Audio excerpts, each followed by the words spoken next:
जिस तरह से तीसरे मोर्चे की बात हो रही है, ममता बनर्जी, अखिलेश यादव और अरविंद केजरीवाल, साथ में शरद पवार, और पीछे पीछे ढोल लेके अगर लालू यादव भी पहुंच जाए या फिर केसीआर भी पहुंच जाए, ये जो तीसरे मोर्चे की बात हो रही, मान लीजिए अगर ये मोर्चा बन जाता है अडानी साहब के सौजन्य से, और कांग्रेस अलग लड़ती है और अखिलेश यादव अलग लड़ते हैं, तो क्या अखिलेश को फायदा होगा? क्या अखिलेश मुख्यमंत्री होंगे 2027 के फिर? दीपक जी, फायदा तो फिर बीजेपी को होगा। क्या फायदा तो फिर बीजेपी को होगा, फिर अखिलेश यादव को नहीं होगा, और कांग्रेस पार्टी को भी उस तरह से फायदा अरे नहीं साहब, होगा। प्रोफेसर राम गोपाल तो पूरी बैटिंग कर रहे हैं ममता बनर्जी सबके लिए। उनको लगता है कांग्रेस जबरदस्ती उनसे जो है सीटें मांग रही है। वो तो प्रोफेसर साहब चाहते हैं कि भाई कांग्रेस अलग हटे तो निजात मिले, जैसे मायावती से मिली है। आप कह रहे हैं कि साहब उल्टा हो जाएगा मामला। बैटिंग कर रहे हैं तो बॉलिंग उनके लिए कौन कर रहा है ये भी देखना पड़ेगा।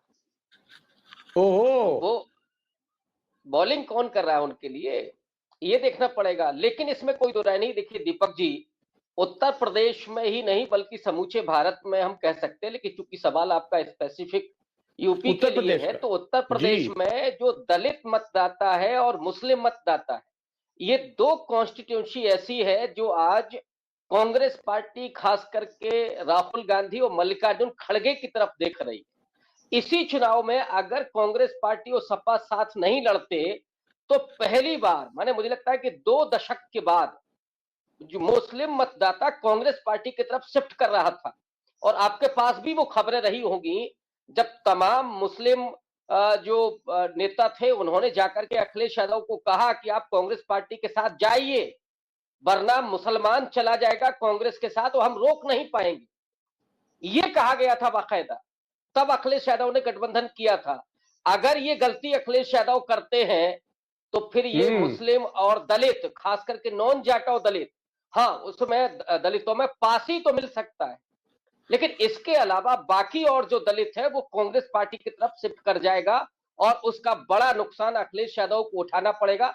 पिछले चुनाव में तो 125 सीटें भी मिल गई थी, 27 में तो ये भी नहीं मिलेंगी, 125 के भी लाले पड़ जाएंगे और फिर योगी को और मोदी को कोई नहीं रोक सकता 27 में उत्तर प्रदेश में। नहीं, मेरी आज प्रोफेसर साहब, मेरी आज लखनऊ बात हो रही थी और सपा के एक सीनियर लीडर से बात हो रही थी। उनका ये कहना था कि साहब ओवैसी हमारा वोट नहीं ले पाए, मुस्लिम वोट, मायावती का हाथी नहीं चढ़ पाया हमारे ऊपर, तो राहुल गांधी क्या कर लेंगे? कितने विधायक हैं इनके विधानसभा में? वो तो ये कह रहे हैं कि राहुल गांधी, जब ओवैसी कुछ नहीं कर पाए तो राहुल गांधी क्या कर लेंगे? नहीं, विधायक तो मायावती के भी नहीं, लेकिन 9% वोट मिला ना उनको, अब तक का सबसे कम ही सही, लेकिन 9% है। मायावती अभी भी रिलेवेंट है, उस तरह से 8-9% वोट उनको मिलेगा ही। कांग्रेस पार्टी का जो नैरेटिव है, राहुल गांधी का जो संघर्ष है, अभी क्या है, समाजवादी पार्टी को एक गलतफहमी ये हो गई है कि संभल में और दूसरी जगहों पर जो मुस्लिम प्रताड़ित हो रहे हैं इसका फायदा उनको मिल जाएगा, ये वो गलतफहमी है। मुस्लिम आज कांग्रेस पार्टी और राहुल गांधी की तरफ देख रहा है, अखिलेश यादव के साथ उसका नहीं है, क्योंकि आजम खां के साथ क्या हुआ तब नहीं बोले, इसके पहले जो मुसलमानों के साथ हो रहा था उस समय नहीं बोले। राहुल गांधी ने जब आगे बढ़कर के मोर्चा संभाला है तब अखिलेश यादव ने बोलना शुरू किया है इस मुद्दे पर। इसलिए ये गलतफहमी होगी सपा की कि साहब मुस्लिम हमारे साथ आ जाएगा। मुझे कतई नहीं लगता है। अगर कांग्रेस पार्टी अलग जाती है तो मुस्लिम 90% कांग्रेस के साथ जाएगा और दलित भी, जो मैंने कहा नॉन पासी नॉन जाटव दलित, वो भी कांग्रेस पार्टी के साथ जाएगा। और जाटव भी अगर चुनना चाहेगा मायावती को छोड़ करके कि सपा में जाए या कांग्रेस में जाए, तो वो कांग्रेस के साथ जाना पसंद करेगा, क्योंकि जगजीवन राम की विरासत उसे मालूम है, तो वो उधर चला जाएगा। तो ये नुकसान सीधे तौर पर समाजवादी पार्टी का होगा। मतलब आप ये कहना चाह रहे हैं कि अमित शाह और मोदी को जो डायरेक्ट चुनौती देगा, डायरेक्ट चैलेंज देगा, छाती पे मूंग दलेगा, वो सिर्फ राहुल गांधी में कलेजा और किसी में नहीं है। आज की तारीख में हिंदुस्तान में सब सरेंडर है अडानी के आगे।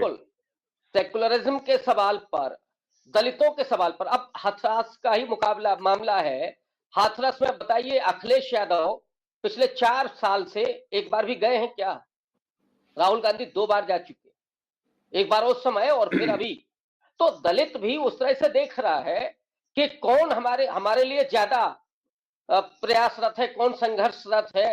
और राहुल गांधी के साथ जो हो रहा है इस समय, लगातार मुकदमे हो रहे हैं, तो जो दर्द का रिश्ता है, चाहे दलितों का उत्पीड़न हो या मुसलमानों का उत्पीड़न हो, उत्पीड़न राहुल गांधी का हो रहा है, ये जो दर्द का रिश्ता बन रहा है वो स्वाभाविक रूप से दलित और मुस्लिम राहुल आपको क्या गांधी के लगता है साथ कि जाना पसंद प्रोफेसर करेंगे। राम गोपाल की जो लाइनें थोड़ी अलग है, अखिलेश और डिंपल काफी सॉफ्ट कॉर्नर है उनका, प्रियंका के लिए, राहुल के लिए अच्छी ट्यूनिंग भी है।